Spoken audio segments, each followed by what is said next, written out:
3 सूत्र बताए गए अभी। पहला, जहां जहां मन जाए वहां से हटा के प्रभु में लगाना। दूसरा, जहां जहां मन जाए वहां प्रभु को ही देखना। तीसरा ये कि अब हमारा लक्ष्य भगवत प्राप्ति है, अब हमारा भजन चल रहा है, तो मन में जितना कूड़ा कचरा संसार का है वो सब डिलीट हो रहा है, वो सब निकल रहा है। भीतर से हमारे मन की सफाई हो रही है।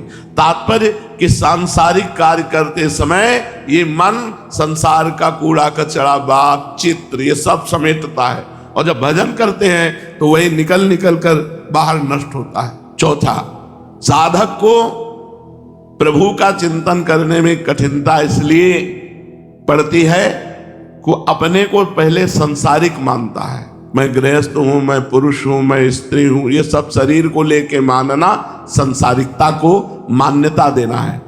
अतः संसार का चिंतन स्वतः होता है और उसे प्रभु का चिंतन जबरदस्ती करना पड़ता है। इसलिए साधक को चाहिए कि भजन के पहले ये चिंतन करे, मैं प्रभु का और प्रभु मेरे। इससे बड़ी सहायता मिलेगी। इसको कई बार चिंतन करना चाहिए। मैं प्रियालाल का, प्रियालाल मेरे, प्रियालाल के सिवा मेरा कोई नहीं और मैं किसी का नहीं। मैं तो केवल प्रभु का हूं और प्रभु केवल मेरे हैं। मैं शरीर संसार का नहीं हूं, शरीर संसार मेरे नहीं है। इस तरह प्रभु के साथ संबंध होने से प्रभु का चिंतन स्वाभाविक होने लगेगा, चिंतन में विक्षेप बंद हो जाएगा। 5वां, ध्यान करते समय, भजन करते समय साधक को यह ख्याल रखना चाहिए कि मन में कोई कार्य नया जमा ना करे। अर्थात अभी हमको वहां जाना है, अभी हमको ये कार्य करना है, अभी ये सब जाना है, पहले चले जाओ, जो करना है पहले कर आओ, फिर चुपचाप भजन में बैठो। अमुक कार्य करना है, अमुक स्थान पर जाना है, अमुक व्यक्ति से मिलना है, अमुक व्यक्ति के मिलने के लिए वो आने वाला है, उससे क्या क्या बातचीत करनी हो, माला चल रहा है, ये भजन नहीं। भजन जब करने बैठे तो कोई कार्य और नहीं। 30 मिनट, 1 घंटा, 2 घंटा जो समय भजन के लिए दिए, उसमें फिर अन्य कार्य का चिंतन नहीं होना चाहिए। अभी ये कार्य करना है, अभी यहां जाना है, अभी वहां जाना है। शांत चित्त होकर बैठे। 6वां, भजन करते समय संकल्प विकल्प आवे, तुरंत उनको स्वाहा करो। डांटो मन को, धिक्कार है। प्रभु के नाम और मंत्र से बढ़कर कोई बात है जो और चिंतन कर रहे हो, उसको जो ही डांटोगे वो शांत हो जाएगा। 7वां, एक बिंदु बनाओ मन को एकाग्र करने के लिए। कोई बिंदु, सामने कुछ हो, ज्यादा गर्दन घुमानी न पड़े, सामने ऐसा हो और उसमें आंख खोलकर बस एकाग्रता पूर्वक देखना शुरू कर दो और उसी में नाम लिखो बार बार। और जब आंखें थक जाएं, कड़वाहट लगने लगे, मूंद लो, अब अंदर लिखो।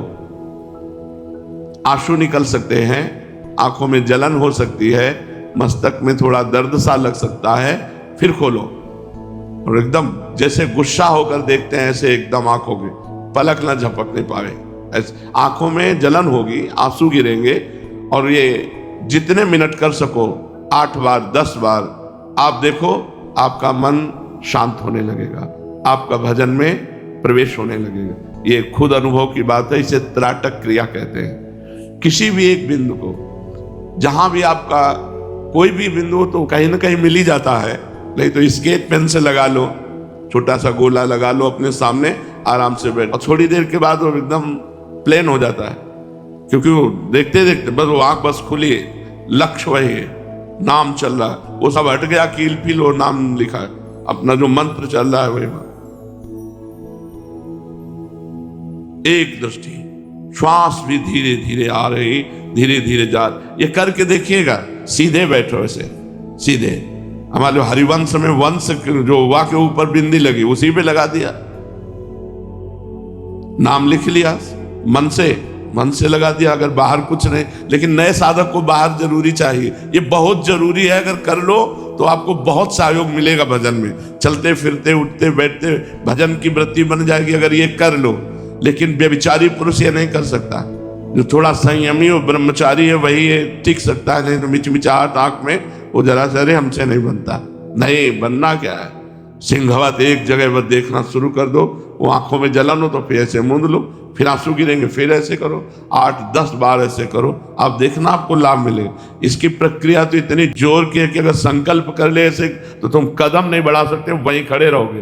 त्राटक की हमने देखा है, ये आज की बात नहीं, ये 35-40 वर्ष पहले की बात है। जैसा सोचा है कि आदमी वहीं खड़ा रहे 5 मिनट, तो वहीं खड़ा रहेगा। उससे पूछो क्यों खड़े थे, पता नहीं, 5 मिनट वहीं खड़ा रहेगा वो। मंत्र आदि तो स्वाभाविक फिर चलने लगता है। 8वां, 10 बार नासिका के स्वर से देखो,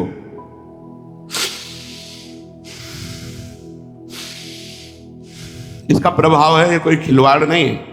10 बार आप कीजिए ऐसे, पूरी श्वास खींचिए, पूरी छोड़ दीजिए, पूरी श्वास खींचिए, ऐसे कुछ नहीं पकड़ना, खींचिए और 10 बार करने के बाद शांत हो जाइए और बस मंत्र जपने लगिए। इससे आपको सहयोग मिले। ये सब करना चाहिए। ये जो ही भजन के लिए बैठे तो सबसे पहले 10 बार श्वासें खींचे,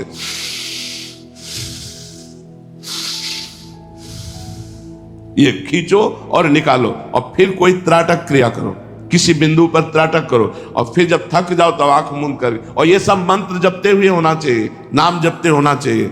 ये मन को यतो यतो निश्चरति मनश्चंचलम अस्थिरम, अस्थिर मन, चंचल मन को स्थिर करने के ये 8 उपाय बताए गए। पहला, जहां जहां मन जाए वहां से हटा के नाम मंत्र में लगाना। दूसरा, जहां जहां मन जाए वहीं भगवान को देखना। तीसरा, मन का कूड़ा करकट सब डिलीट हो रहा है। चौथा, भगवान के चिंतन में इसलिए कठिनाई आ रही कि मैं संसार को अपना मानता हूं, मैं संसारी हूं, मैं गृहस्थ हूं, ऐसा मानता हूं। नहीं, मैं प्रियालाल का हूं, प्रियालाल मेरे हैं। 5वां, ये मन में ध्यान रखना चाहिए कि अमुक कार्य करना है, अमुक कार्य करना है, ये हमारे संकल्प न बनने पावे, भजन के समय भजन ही करना है। 6वां, संकल्प विकल्पों का नाश, जो ही संकल्प विकल्प उठे, अरे सब नाशवान, झंझट हटाओ, राधा राधा राधा राधा राधा। 7वां, एक बिंदु पर देखना। 8वां, श्वासों को 10 बार निकालना और छोड़ना। प्रशांत मन संह्रेणम योगिनम सुखमुत्तमम उपैति शांत रजसम ब्रह्मभूतम कल्मषम।